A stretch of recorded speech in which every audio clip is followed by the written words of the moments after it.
எல்லாருக்கும் வணக்கம். நான் டாக்டர் கார்த்திகேயன். இன்னைக்கு நம்ம ஓட்ஸ் அப்படிங்கிற ஒரு உணவை பற்றி பார்க்க போகிறோம். அரிசி சாதம் சாப்பிட்டு பழக்கப்பட்ட நம்ம தமிழ்நாட்டில் இந்த ஓட்ஸ் அப்படிங்கிறது லேட்டாக தான் ஃபேமஸ் ஆச்சு. எதனால் ஃபேமஸ் ஆச்சுன்னா ஒரு 2-3 ப்ராப்பர்ட்டி இருக்குங்க. ஃபஸ்ட்டு இது கொலஸ்ட்ராலை குறைக்கக்கூடிய ஒரு அற்புதமான உணவு அப்படின்னு நல்லா மார்க்கெட்டிங் பண்ணப்பட்டது. ரெண்டாவது விஷயம், இதில் இருக்கக்கூடிய சத்துக்கள், அதாவது கோதுமையில் குளூட்டன் அப்படிங்கிற ஒரு விஷயம் இருக்குது. அது அலர்ஜி காஸ் பண்ணோம் நிறைய பேருக்கு. அந்த கோதுமையில் இருக்கக்கூடிய குளூட்டன் ஓட்ஸில் கிடையாது. மூணாவது விஷயம், இது சர்க்கரை நோயாளிகள் சாப்பிடலாம் அப்படிங்கிற விஷயம். நாலாவது விஷயம், இது எடை குறைப்புக்கு உதவி செய்யுது அப்படிங்கிற விஷயம். இந்த விஷயங்களால் ஓட்ஸ் அப்படிங்கிறது ரொம்ப ரொம்ப ஃபேமஸ் ஆகிடுச்சு. காலை நேரத்தில் ஓட்ஸ் மீல் அப்படின்னு ஓட்ஸ் கஞ்சி குடிச்சிட்டு போகிற வழக்கம் நிறைய பேர் மத்தியில் இருக்குது. ஸோ ஓட்ஸோட நன்மைகள், சாதக பாதகங்கள், விலை போன்ற விஷயங்கள் எல்லாமே பார்த்துருவோம். இப்போ கூடவே நாம் எப்படி ஓட்ஸை வச்சு ஒரு உணவை ப்ரிப்பேர் பண்ணலாம் அப்படிங்கிற அடிஷ்னல் போனஸ் ரெசிபியும் உண்டு. இந்த வீடியோவோட முடிவில் எல்லாத்தையுமே இன்னைக்கு பார்க்கலாம். Welcome to our channel doctor Karthikeyan. ஓட்ஸுக்கு ஒரு 9 நன்மைகள் சொல்லலாங்க. எவிடன்ஸ் ஆராய்ச்சி பூர்வமான நன்மைகள் இருக்குது.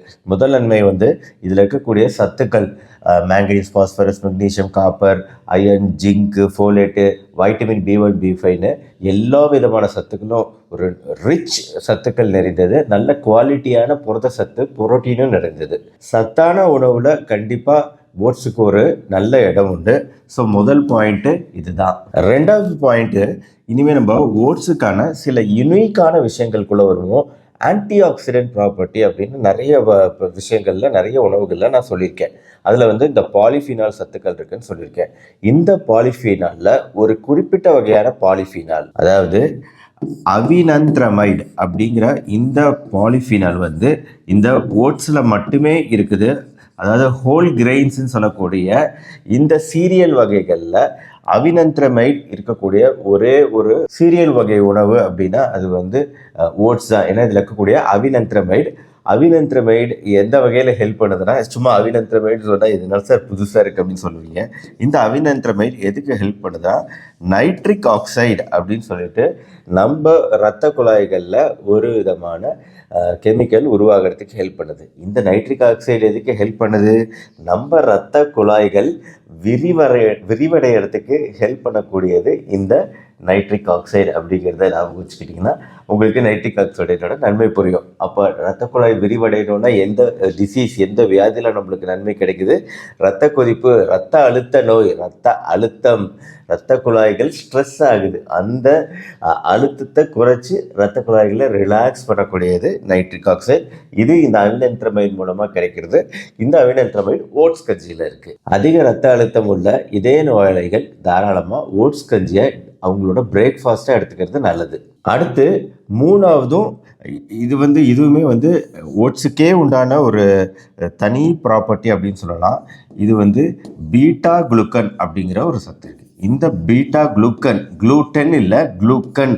இந்த பீட்டா குளூக்கன் அப்படிங்கிறது இதுவுமே ஒரு யுனிக்கான ஒரு சமாச்சாரம் ஓட்ஸில் இருக்கிறது.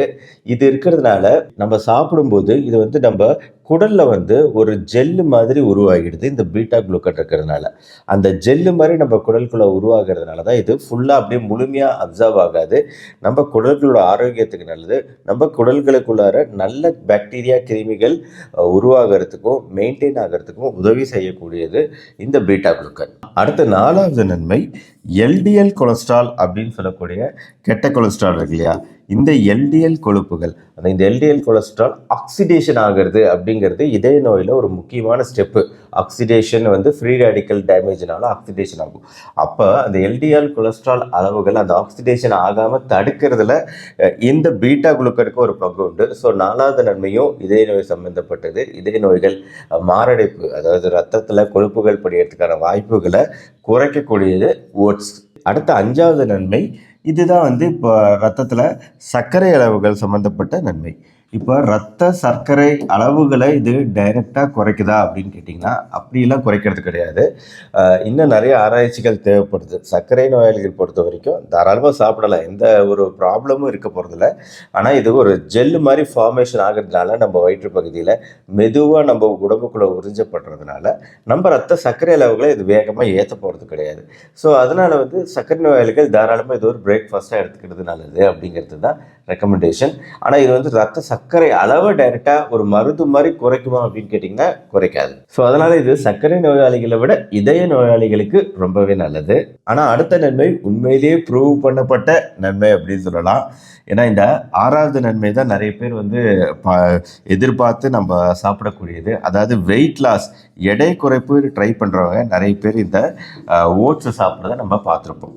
இந்த எடை குறைப்புக்கு ஓட்ஸ் ஹெல்ப் பண்ணுதா அப்படின்னு கேட்டிங்கன்னா கண்டிப்பாக ஹெல்ப் பண்ணுது. இதில் வந்து PYY அப்படின்னு சொல்லக்கூடிய பெப்டைடு YY அப்படிங்கிற ஒரு ஹார்மோன்.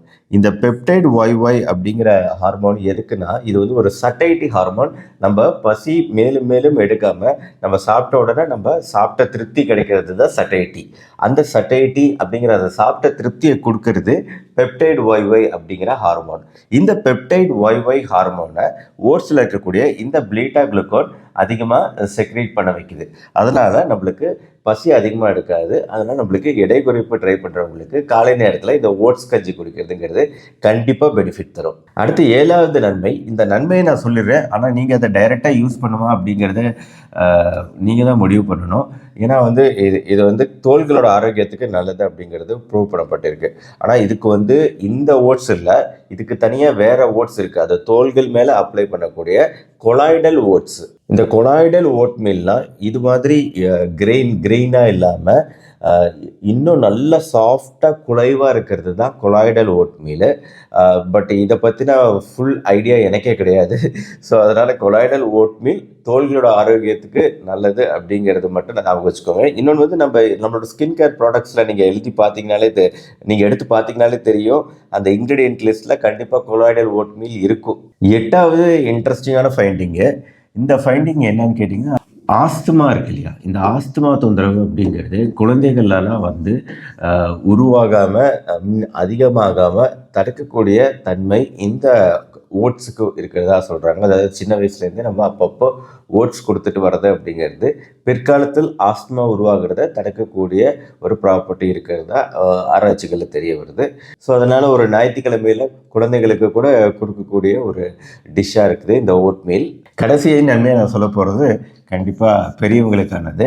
அதாவது கான்ஸ்டிபேஷன், மலச்சிக்கல் உருவாகாது, மலச்சிக்கல் பிரச்சனை குறையிறது, பவல் ஹேபிட்ஸ் நார்மல் ஆகுது அப்படிங்கிறத நம்ம பார்க்குறோம் இந்த ஓட்ஸ் மீல் ரெகுலராக எடுத்துக்கும் போது.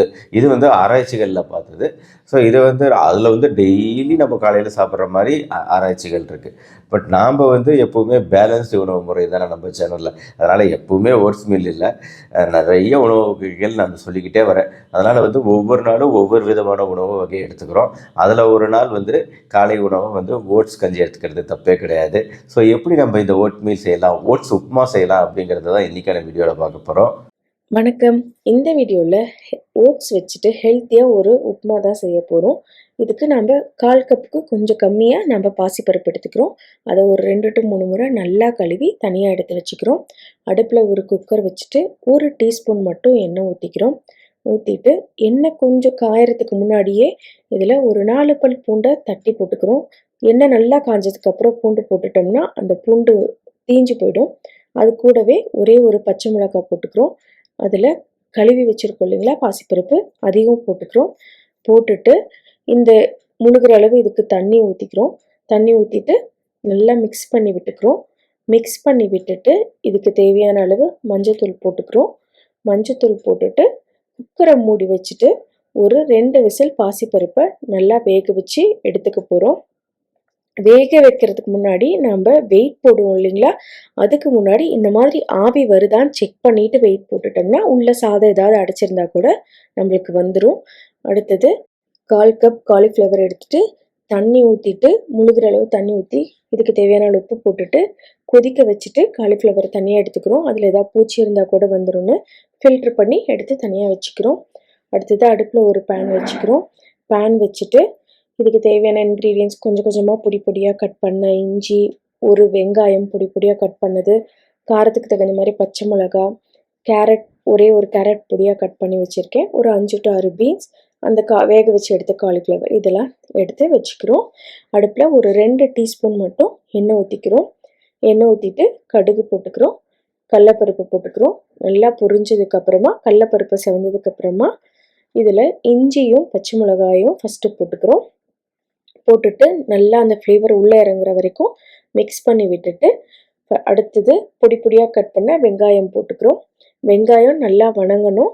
வணங்கினதுக்கு அப்புறம் கட் பண்ணி வச்சுருக்கோம் இல்லைங்களா கேரட், அதை போட்டுக்கிறோம். கேரட்டும் போட்டுட்டு ஓரளவு ஒரு நிமிஷத்துக்கு வணக்கிக்கிறோம். வணங்கினதுக்கப்புறம் பீன்ஸையும் போட்டுக்கிறோம். ஒவ்வொரு காயாக அடுத்தடுத்து போட்டுட்டு இதே மாதிரி வணக்கும்போது அதில் இருக்கிற ஸ்மெல் எல்லாமே நம்மளுக்கு போயிடும். பீன்ஸ் வணங்கினதுக்கப்புறம் காலிஃப்ளவர் போட்டுக்கிறோம். காலிஃப்ளவரையும் போட்டுட்டு நல்லா வணக்கி விட்டுறோம். வணக்கி விட்டதுக்கப்புறமா பச்சை பட்டாணி இருக்கும் இல்லைங்களா, உரிச்ச பட்டாணி, காஞ்ச பட்டாணி இல்லை உரிச்ச பட்டாணி, அந்த உரிச்ச பட்டாணியை ஒரு 1/4 கப் எடுத்துட்டு அதையும் போட்டுட்டு மிக்ஸ் பண்ணிக்கிறோம். மிக்ஸ் பண்ணி விட்டுட்டு இந்த உப்புமாவுக்கு தேவையான அளவு, ஓட்ஸ் உப்புமாவுக்கு தேவையான அளவு உப்பு போட்டுக்கிறோம். உப்பு இதுக்கு ரொம்ப பிடிக்காது ஓட்ஸுக்கு, அதனால கொஞ்சம் கம்மியாகவே போட்டுக்கோங்க. மஞ்சத்தூள் இது போட்டுட்டு மிக்ஸ் பண்ணி விட்டுட்டு இதுக்கு தேவையான அளவு தண்ணி ஊற்றிக்கிறோம். இப்போ 3/4 கப் ஓட்ஸ் போடுறோம்னா 1/2 கப் தண்ணி ஊற்றிக்கலாம். நம்ம பாசிப்பருப்பு வேக வச்சதும் போடுறதுனால 1/2 கப் மட்டும் தண்ணி ஊற்றிக்கிறேன். ஊற்றிட்டு இந்த வெஜிடபிள்ஸ் எல்லாம் நல்லா வேகணும். அது ஒரு 7 நிமிஷத்துக்கு அப்படியே அடுப்பை ஒரு மீடியம் ஃப்ளேம்லேயே வச்சுட்டு வேக வச்சு எடுத்துக்க போகிறோம். இது வேகட்டும். நம்ம இந்த இஞ்சி, பச்சை மிளகாய் இதெல்லாம் போட்டு வேக வைக்கும்போது லோ ஃப்ளேம்லேயே அடுப்பை வச்சுக்கோங்க. அப்போ தான் அதோட ஃப்ளேவர் நல்லா இறங்கும். இப்போ பாருங்கள் 7 நிமிஷம் ஆயிடுச்சு. 7 நிமிஷத்துக்கு அப்புறம் நல்லா கொதி வர ஆரம்பிக்குது. இந்த டைமில் நம்ம எடுத்து வச்சுருக்க ஓட்ஸை 3/4 கப் ஓட்ஸை போட்டுக்கிறோம். போட்டுட்டு மிக்ஸ் பண்ணிக்கிறோம். மிக்ஸ் பண்ணிவிட்டு நம்ம பாசிப்பருப்பு வேக வச்சு எடுத்தோம் இல்லைங்களா, அதை அப்படியே எல்லாமே போடணும்னு அவசியம் இல்லை. உங்களுக்கு எந்த அளவு வேணுமோ அந்த அளவு போட்டுக்கோங்க. போட்டுட்டு கொஞ்சம் அப்படியே லிக்விடாக சாப்பிட்ற மாதிரி இருந்துச்சுன்னா, கஞ்சி மாதிரி குடிக்கிற மாதிரி இருந்துச்சுன்னா எல்லா பாசிப்பருப்பும் போட்டுக்கலாம். இல்லைன்னா கொஞ்சம் எடுத்து வச்சுட்டு இந்த மாதிரி மிக்ஸ் பண்ணிக்கோங்க. மிக்ஸ் பண்ணி விட்டுட்டு அடுப்பை நான் சொன்ன மாதிரி மீடியம் ஃப்ளேம்லேயே வச்சுக்கோங்க. வச்சுட்டு மறுபடியும் இந்த ஓட்ஸ் வேகிறதுக்காக இன்னும் ஒரு 5 நிமிஷம் வெயிட் பண்ண போகிறோம். 5 நிமிஷத்துக்கு அப்புறம் பார்த்தீங்கன்னா நல்லா வெந்து வந்திருக்கு. இந்த டைமில் நம்ம கொத்தமல்லி தழை தூவி சர்வ் பண்ண வேண்டியதான். ஓட்ஸ் உப்புமா சூடாக இருக்கும்போது கொஞ்சம் அப்படியே லிக்விடாக இருக்கிற மாதிரி தான் இருக்கும். ஆனால் ஆறுனதுக்கப்புறம் நல்லா இஞ்சிக்கும், சாப்பிட்றதுக்கு டேஸ்ட்டாக இருக்கும். அதனால் செஞ்சுட்டு ஒரு 5 நிமிஷம் அப்படியே விட்டுட்டோம்னா இஞ்சிக்கும். அதுக்கப்புறம் சாப்பிட்டா ரொம்ப டேஸ்ட்டாக இருக்கும்.